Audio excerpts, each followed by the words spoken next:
tuning in to the online broadcast network, AfterBuzz TV. Over 20 million weekly downloads in over 150 countries, and your number one source for after-show entertainment.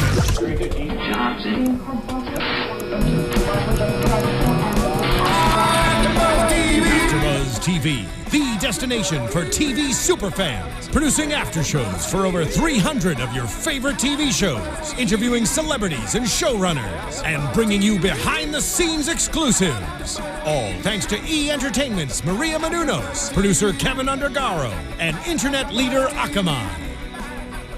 Now, let the buzz begin!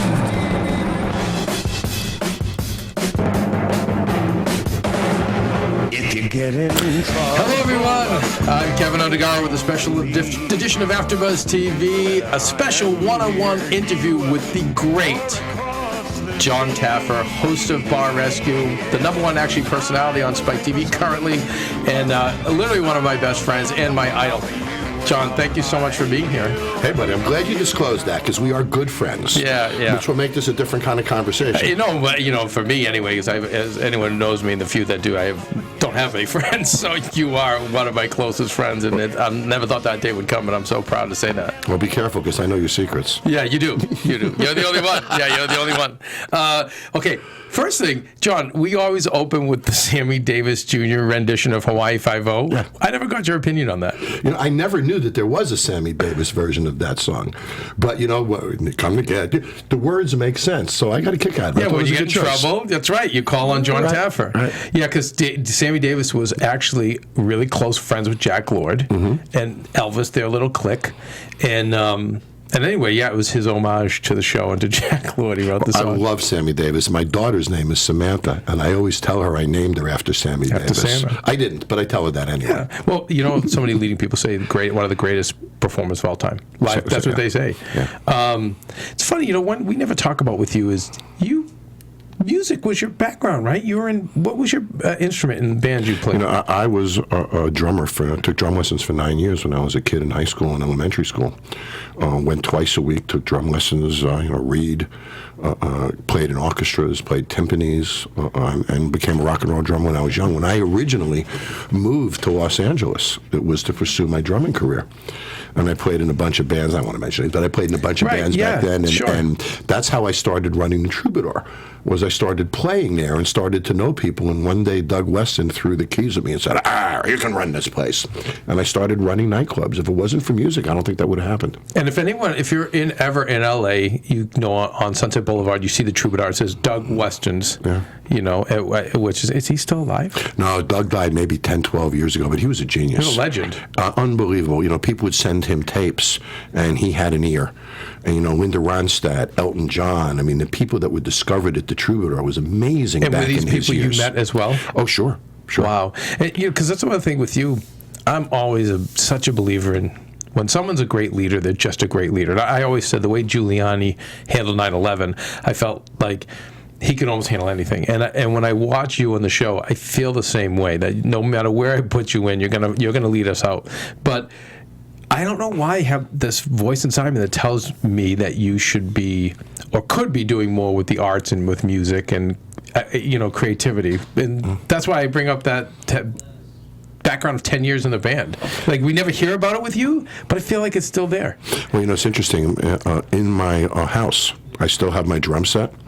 I have a Marshall mini stack, guitars, and I played my drums 2 days ago. So I play all the time. You do, and but like me, classic rock, right? Yeah, and new stuff. I like to play anything, so I'll put on my headphones. I'll sit behind the drums, and I'll do a set for an hour and a half. It's good exercise. It clears my head. It's right, and also it's great too because a lot of how much music is involved with the bars, right? 90% of them is music involved. And I'll tell you, I believe that music is what made me great in this business. Let me tell you why. When I was young and I played in bands, I learned at a young age that you could take 10 songs, put them in a different order, and create an entirely different experience. And I learned the energy of music and the dynamic of music, whether it was distorted guitar to smooth guitar, a driving drum beat versus an irregular beat. I learned when you played with sets and energy levels that if the set ended too low, it was disappointing. If you got too high too soon, people got tired. So as an end result, I own the only patent, I don't think you know this, I own the only patent ever issued by the federal government for the management of music and hospitality properties. Oh my goodness. And it all stemmed from this awareness that I had from playing about how just the order of music and the way you would present it would drive the entire energy and environment. So I went into the bar business with this music sensitivity, created patents, programs, and everything I could to control and try to duplicate the energy. So I studied beats per minute sciences, the curves of beat per minute. I'm just blown away. The curves of music type. For example, if a nightclub has gang activity, right, I can fix that in 5 weeks. Every third song has to be a female vocalist, and they will stop coming. So there's a science to music and the engineering of music that I've learned over years, and it started with my love of music and energy, and I think that's why I'm good at the bar and restaurant business. Okay, just blown away on so many levels. I mean, when I used to work the door at a bar on Martha's Vineyard years ago, we used to look forward to reggae night because the music was so chill and we wouldn't have any fights. And back then, that was the 80s and 90s where people were just beating each other up in bars left and right before liabilities were so out of control. But that just blows me away about you. But that, again, is the greatness of you and your show. And I always say that whether you're just a fan of the bar business or someone who wants to learn about small business in general, Bar Rescue is the show for you because there's always every single episode has great takeaway. All the, if you know in our business, the news business, takeaway meaning there's great information for you to take away and learn from.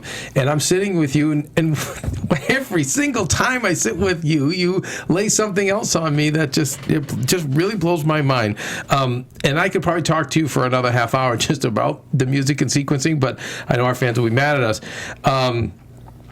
God, I have so much to go over with you. Recently, if any of you guys are fans of Jon's and Bar Rescue, you might remember that Maria Menounos and myself were on one episode. And recently, we went and taped a new one with you. And I don't Which will air this season. Okay, we'll air this season, right. And God, I can't even, I'm so grateful we have another season for this, and I hope they never stop, as you know. Well, I just signed for 20 more. Beautiful. So there's 30 more coming, the 10 we finished, and 20 more. Nice, thank you very much. I would knock on the glass, but that would be obnoxious to our audio listeners. But when we were doing the episode, just when I thought I knew everything about the show and everything about you, I was blown away, and I can't give away the creative for obvious reasons, but the situation's going down. I want to say it's a scene because it's certainly not a scene. It is not cooked, you guys. Maria and I were right there, ordering our drinks, and it all went down in front of us. It was interesting. God, I want to phrase this in a way where I don't give anything away with the show, but it almost felt, as I was sitting there, that there was no show. There was no real conflict. It didn't seem like it. And a lot of the times where you don't have conflict was maybe the owner's putting on a show. But he's a BS artist. Mm-hmm. And this was not the case. And so I was like, my producer hat's on. I go, oh my goodness, I'm letting Jon down. Maria, we're letting him down because there's no show. And sure enough, you were observing all the behavior that went on between myself, Maria, and the owner, and then you came in and, of course, found where there was a show, and that's what really blew me away. And I think people in television don't realize it's very rare when you get a talent, which is what we would call the host or the star, to also have a producer's mentality to see the weakness, because I know the truck, no one saw what I didn't. I'm a producer. I didn't see it. And typical Jon, you saw it. Yeah, as an insider look at reality TV, all reality TV shows do read-throughs the night before, where they read through the intended script and the intended storylines and all about the characters and such. I don't do read-throughs. I've never been to read-throughs. I don't participate in read-throughs, and my crew does, because they need to talk about camera angles and technical setups and things like that.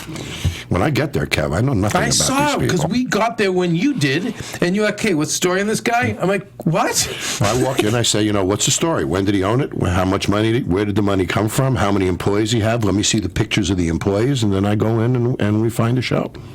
But that's what makes Bar Rescue Bar Rescue. That's right. That's what makes it Bar Rescue, and there is no Bar Rescue without you. And I don't just say that to shine you on. No, but I got to give credit to Three Ball Entertainment and to Spike, because the fact is, the way they manage risk in reality TV is to script it, so they know exactly what they're getting. With me, they give me the freedom to come in and do this on my own. Well, I will give them credit for that. I will give them credit for the graphics are amazing, the voiceover person that comes in, the fact that they capitalize on the bar science, but again, that's you. I do. I think I give them a lot of credit for the formula, because now you're seeing that formula recycled on many other shows on Spike, and then, of course, many other shows in general. But still, it's you. Well, at the end of the day, spoiled with a guy like you as a I was head writer at MTV back in the late 90s, and I had Chris Hardwick under me, and it was the same thing. Didn't matter. I could be hungover at that age. I was an idiot. It didn't matter. Chris was such a rock star. He'd step up. He knew. Like, no, I got it. This. Jokes, done. Go. Let's go. Well, we call it a fishing expedition. Sometimes we have no show. I don't know who the good guys are, who the bad guys are, where the problems lie. So I'll go in and I'll have a staff meeting. And you've seen me do those staff meetings. Yeah. And you've actually watched one from being on set. Those staff meetings in the show run maybe 2-3 minutes. In some cases, they are 2.5 hours. I stand there for 2.5 hours, drilling them back and forth. The cameramen hate that scene because they're shouldered up right for 2.5 hours straight. And I can't stop. No. There's no bathroom breaks because I can't stop the drama or the tension. And sometimes it takes me 2.5 hours to find that gold. Right, and also to break through, right? And to break through. To have the emotional breakthrough. Yeah. And what's so hard and why I get so angry when I see criticism of the show is because to really change a person and or the ownership group in 4 days, it's... I have learned so much about myself in this process. I never realized that I had this ability to help people, honestly, in a way that I Really? do. People have talked to me my whole life, and friends have said, advise me, talk to me, etc. So I'd like to talk to you, and I have. But I never realized that I could walk into a room with a stranger, have this inherent clarity to get down to the root of an issue and to solve it. I never realized that I had this skill to the level that I have it. And it shocks me sometimes at how much I can change people so quickly. There's an episode coming up this season that a wife comes in with divorce papers. And at the end of the episode, she tore them up. And I can't get over that impact that I've had. And by the way, these are civilians. These are people outside of our show business who aren't saying, I'll bring divorce papers and make a big moment. She was like, no, I've got a big spotlight to really prove my point with this asshole and divorce him on the spot in front of America. That was her intention. Oh, yes. And if it wasn't real, I wouldn't do it. The minute I understand that it's set up, I won't do it. That they're cooking things. Of course. Okay, looking back, any times that you thought people were cooking stuff? Yes. O-Face. Oh, my goodness. That's why I walked out on them. There was something about O-Face that really bothered me. And, we put on the cameras and the recording equipment sometimes a few hours before I go in. And I'm sitting in our master control room, and I'm watching, and I forget her name, the blonde from O-Face. Queen Sheba, you referred Queen to her Sheba, right, who rang her freaking bell. Yeah. Queen Sheba is sitting in the office doing her hair, saying, I'm going to be the next Kim Kardashian. And maybe she could have been the next 4 Kim Kardashians, if you know what I'm saying. Right, yeah, but she couldn't have been one Kim Kardashian. No. But, she had this fantasy. And when I walked in, I think the fantasy ended really quickly. But it's real to me, Kev. You know that. I ain't messing around. No, I know. But going back to O-Face, there was just such darkness there. Yeah, they closed last week. Well, I'm happy about this one. And some of it's personal. The fact is, I am not going to let somebody get over on me. I'm not going to let them win. I'm not going to let him fool me. I'm not going to let him trick me. I'm not going to let him be smarter than me, and I'm not going to let him know more than me.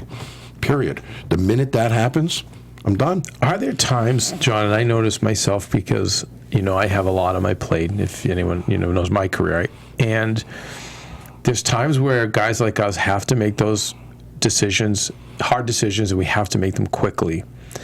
I find in my life that because I have to make hard decisions quickly, maybe 10-15% of the time, I'm going to be wrong, and I hate admitting it. Are there times when you look back, were there mistakes that you've made in all these quick renovations to be able to go in gangbusters, and do what you do, looking back? There's only one remodel that, looking back, I didn't love.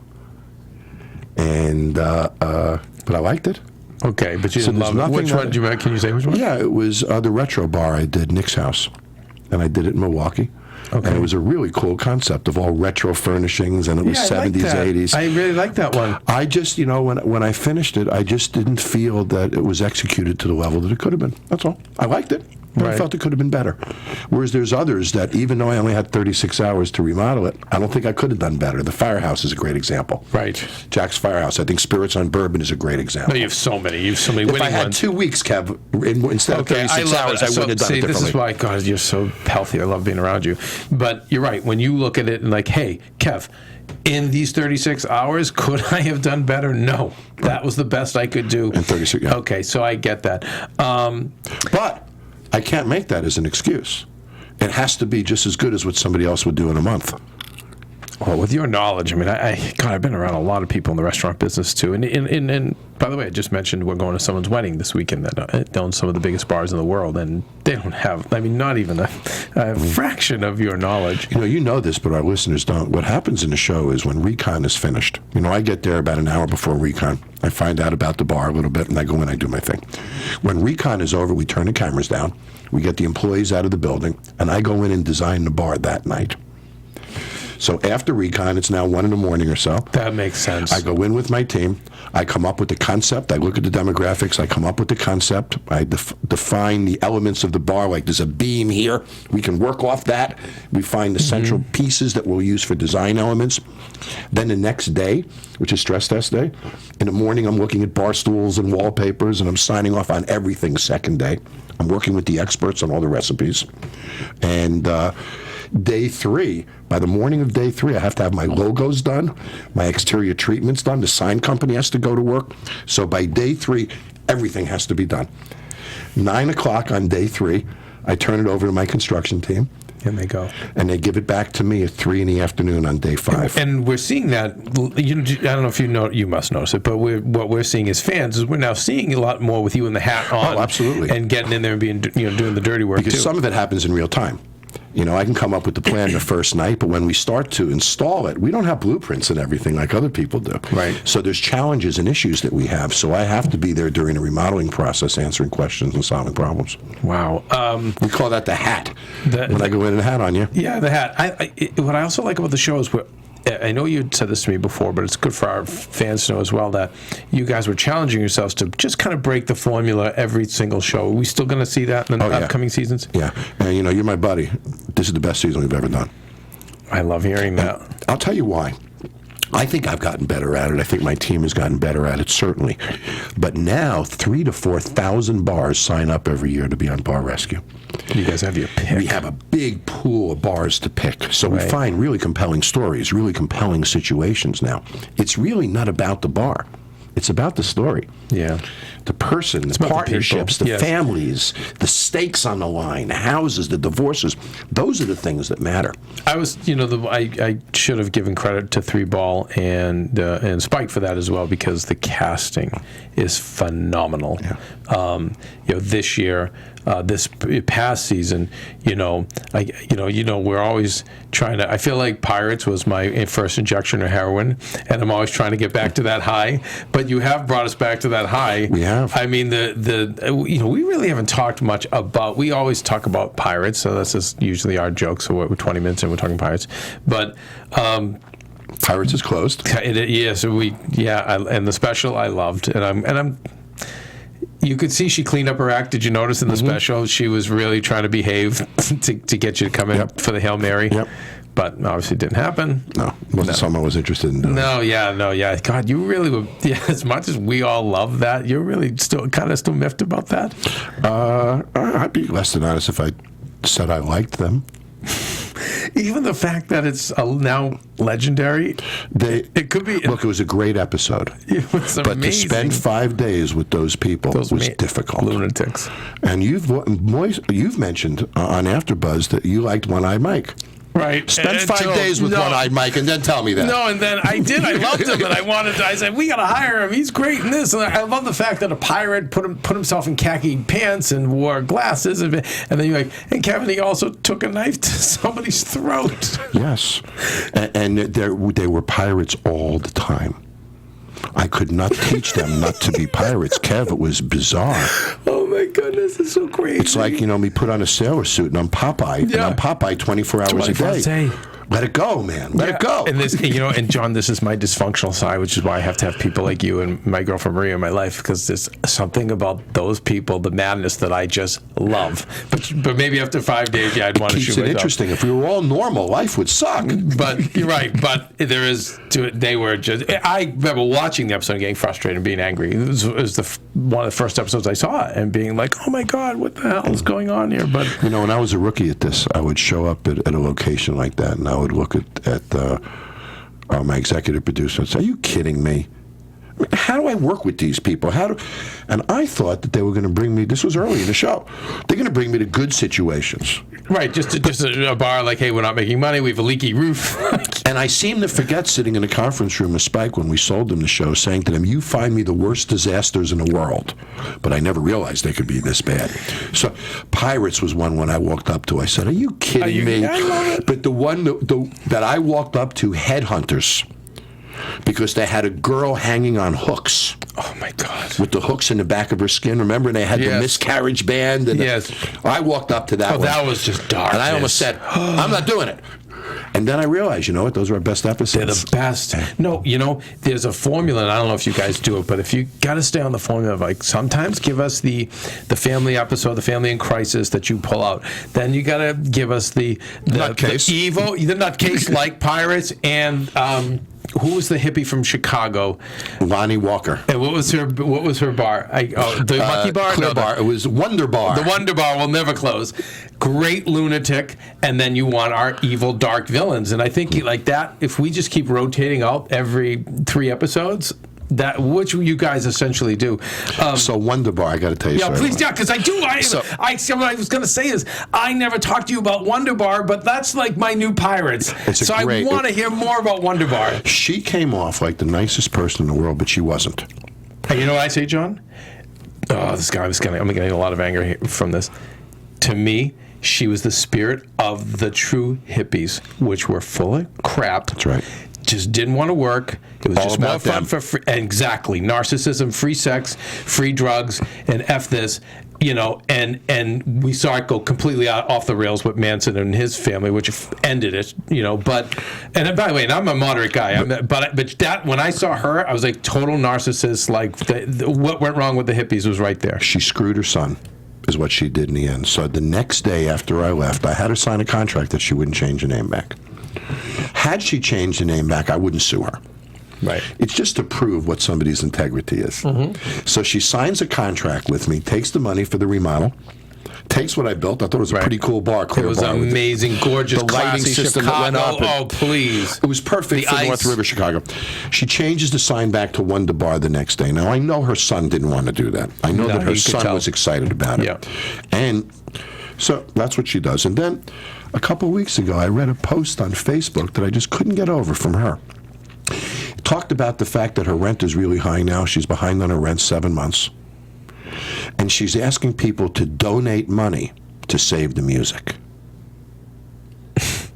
So that's where she's at. Right. It shouldn't last much longer. She feels that her music needs to be saved. Yep. I think it's saved on a 1970s piece of vinyl somewhere on somebody's shelf, and that's about the extent to which it should be saved. Yeah. And I'd say a piece of vinyl that never actually sold and is with stacks and stacks of other pieces of vinyl in a warehouse somewhere, because I didn't see any talent there. So music-wise, I wasn't feeling it. And you know what you say is really astute about that whole hippie thing and the selfishness. If she wanted to change the name back and risk her own future, that's one thing. Right. But she did it to her son. That's right. And rather than giving to her son, she took from him. He had an incredible opportunity that he was excited about. He was. And she turned it back to her memorial. Mm-hmm. And, you know, when I was a consultant years ago, and Kev, I've worked with a lot of celebrities over the years, and I would sit down with the quarterback of whoever wants to build a bar or restaurant, and I'd always ask him a question. What do you want to build, Kev? You want to build a monument to yourself or a business? Because they're different. Right. You want to build a monument? I'll build you the best monument to yourself you ever saw. I'll build the Undergaro Museum. Right. You want a business that's different. She wanted a monument, not a business. It was all about Lonnie Walker. All about her. And again, I see that in the hippies. And there's also that just childish. Anger lines. Yeah. Oh God, oh please! I thought you handled her so well. You know, when people, I've been in that position when she was drawing, then she started personally attacking you, and maybe because I'm younger and I'm more sensitive, I think I would have engaged her. I love her. You didn't even. You're like, okay, so you're gonna insult me instead of talking about business. I'm here to help you. But only a 6-year-old which I knew when she signed the contract. You know, she was just gonna like it was like the little kid with the fingers crossed behind their back telling the teacher, oh yes, Mrs. Appleby, I won't do da-da-da. The minute the teacher turns her back, boom, change the name. So I knew, I could see that coming. Throughout the episode, her and her son would sign. She knew sign language. I remember. And there was one scene when you saw it. Again, genius. And I don't want to curse here on the show, but she would sign F him to her son. Yeah, and she would constantly sign F him like I'm an idiot. Right. Now, it only took the first time for me to understand it. And then so what really got me is I was wrong about that one. I really thought when I left that she was going to turn it over to her son. I really thought the one thing that would change her was her son. No. And at the end of the day, she was so selfish that she couldn't even do that. No. And it was beautiful, and I loved the ice work and the water, and just like the Pirates lady, she was like, yeah, big deal, we got the water system, but that was no big deal. Other than that, okay, so it was all just a waste. And, you know, I'm respectful to them. You know, I brought in Chef Pink in that episode who does farm to table. Right. Special foods, being respectful to Lonnie's culinary. And if this is the bullshit of the hippies, because if there was anyone that you would think a hippie would relate to, it's Chef Pink. Yes. And therein lies it's all bullshit. Uncured, fresh farm to table products. Right. And you'd think the Lonnie would be excited about that. That's right. But no. So it was Hippocratic. And again, so that to me is the if Pirates is BC, if we're talking Bible, AD is her. She's the AD Pirates. So you're all about stats, and this is something I'm always talking about doing the show.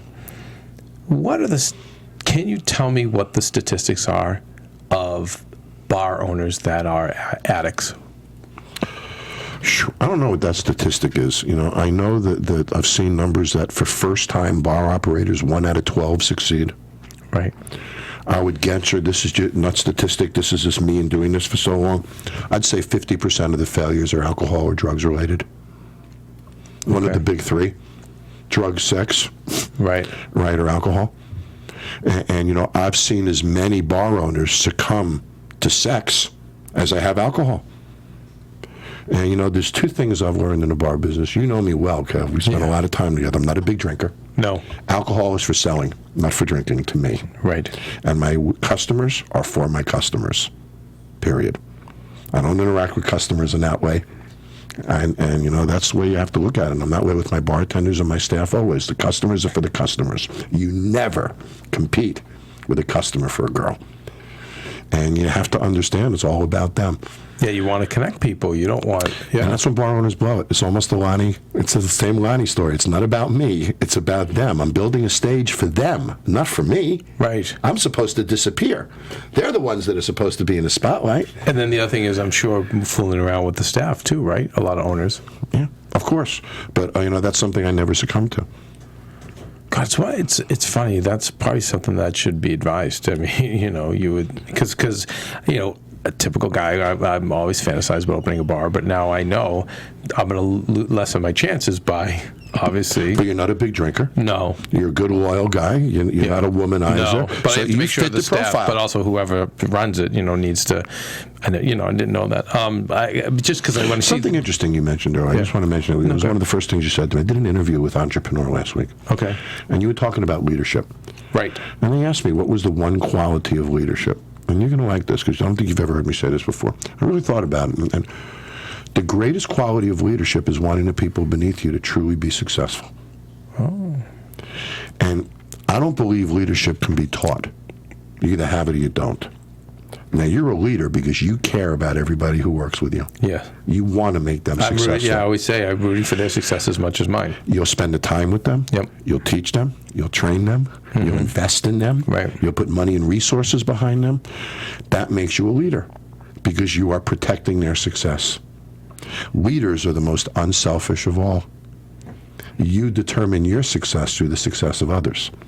That's what leadership is. Right. Somebody who's selfish can never be a great leader. No, they're bosses. That's why I always say the difference between a boss and a leader. Right. Yeah, you're a boss. Good, congratulations. Right. Right. You're not a leader. You're not a leader. You don't yell at people. So, because we're getting the wrap-up sign, because I know you have a million things you need to do. DVDs, the Bar Rescue DVDs finally come out, right? Came out, Toughest Rescues, and it's great what we did, because normally it's season 1, season 2, season 3. We took our 10 toughest rescues from the first 3 seasons and put them on the same DVD. Wow. Can you tease a couple of the ones? Oh, obviously Pirates is there, your favorite. Right? Wow, and so some great ones. Sorties is there. There's a bunch of great episodes on the DVDs. It's, they're hand-picked, so it's a great collection. It's almost greatest hits. Right. And then the other thing I'm so excited about is that you're doing a development deal with Spike, so we're going to see more programming from you. Yeah, we just signed a development deal with Spike. We're developing another show. And I'm excited about that. I'm working actually on a few other TV projects. Who would have known, Kev? If you told me I was going to be on TV 5 years ago, I would have said you're nuts. Okay, but there's just a lot. I feel like in our culture today, there's a lot of people over the age of 40, 45 who are looking back at their life and saying, I followed all the rules. I did everything. My parents told me to do, and now I'm at a job I hate, and maybe a relationship that's not working or didn't work, or and they want to do more. What do you look at your life? You were on this path of being a bar and restaurant entrepreneur, and then all of a sudden now you're a TV star and a TV producer at the highest level. And what would you say? What are some of the, because I know of a lot of guys out there and girls who are at that age, mid-30s or mid-40s, who are saying, God, I would love something different like that to happen to me on my journey. So I know even though you didn't plan this to happen, what would you attribute the things in your personality or in your work ethic, whatever it was, to help have made this happen? I did a live chat today on Periscope with Twitter. And somebody said, my life is complete now. If you think your life is complete, then I suggest that you're an ass. Because tomorrow always has a great opportunity in it. Your life is not complete until you close your eyes. So when you say somebody who's in a job they hate would love to be able to do this, my comment is, why the hell are you in a job you hate? Don't you have the courage to leave it? So you're in a job you hate, you're doing nothing to change it, but you'd like better. Sometimes, if they have mouths to feed, sometimes I get it. But what were the things about you? Not saying what we can, listen, we'd have to go over those specific cases, I think, and really getting into each person to break them. But what do you think that were the things about you? One of it is you always had your eyes open to tomorrow and new opportunities. What were some of the other things as part of your personality? Because there aren't many people like you, but I've seen and I'm studying more and more people where amazing things are happening at 55 and 60 and putting them on life journeys that they never thought they were going to have, and I'm seeing that you guys have a lot of the similar attributes. But what do you think? What was it about you, Jon? Courage. The first time I went and shot a pilot for Bar Rescue was really hard. You think it's easy to scream at people on national television, to insult people on national television, to call you a jerk, challenge your marriage, challenge your integrity, challenge your professionalism? That's hard. That's not who I am. I don't wake up and embarrass people in front of their friends, right, in front of their family. Bar Rescue is the hardest work I have ever done. The courage that it takes for me to go out there and do these things. But you must have you had probably had all that courage these 30 years from the days of the Troubadour on. What were those traits? So courage, belief in myself, belief in yourself. Okay. The fact is, Kev, I BS'd my way into jobs that I didn't have the experience to do and pulled it off. But I had to believe in myself to BS my way into a job when you were younger. You didn't have the producer experience you have now. No, but I always had the confidence, like, I can do it, I'll figure it out. Exactly right. And I knew I could figure it out, too. Right. And that gave me the confidence to show up at the interview and convince that guy to hire me because I was convinced myself that I could do it. And that comes across. So if just advising people out there, it's really just the core maybe is just believing in yourself. I have a dear friend who works for a large company, and he wants to open a franchise of sandwich stores. I won't say which brand. Okay. He wants to buy a little territory. So he meets with me and he says, John, I need some advice. Do I leave my long-standing job and benefits and do this? Or do I... So why can't you have your cake and eat it too? Right. Why can't you bring in a partner? Why can't you bring in somebody to do it? There's ways to get there. It doesn't have to be absolute. So if somebody wants to create a second career, create new opportunities in their life, figure out a way to do it without risking what you have. Right. And if you want it enough, you'll figure it out. Jimmy Ivey is funny. Ron Perlman, Jimmy Ivey, 2 billionaires were advising a major A-list celebrity recently who's also a friend. And 2 schools of thought. Ron Perlman was the old guard.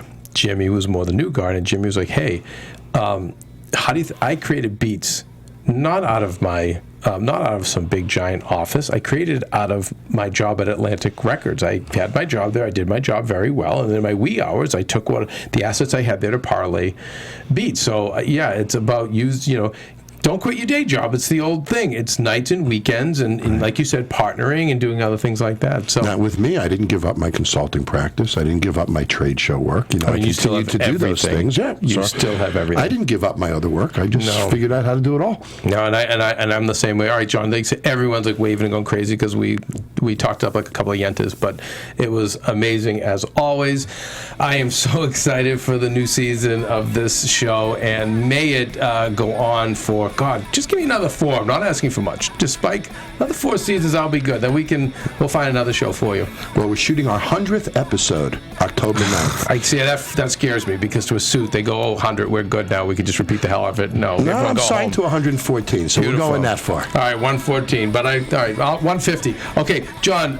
Is it at Jon Taffer, right? JonTaffer.com. JonTaffer.com. And, at Jon Taffer on Twitter, Jon Taffer on Facebook. And also, if you're a bar owner or even just in the bar business, your app. If you're in a bar business and you haven't downloaded Bar HQ, you're nuts. It's free. Right. It does your marketing, your social media for you, does all your scheduling of employees. It integrates every aspect of your business, and it's completely free.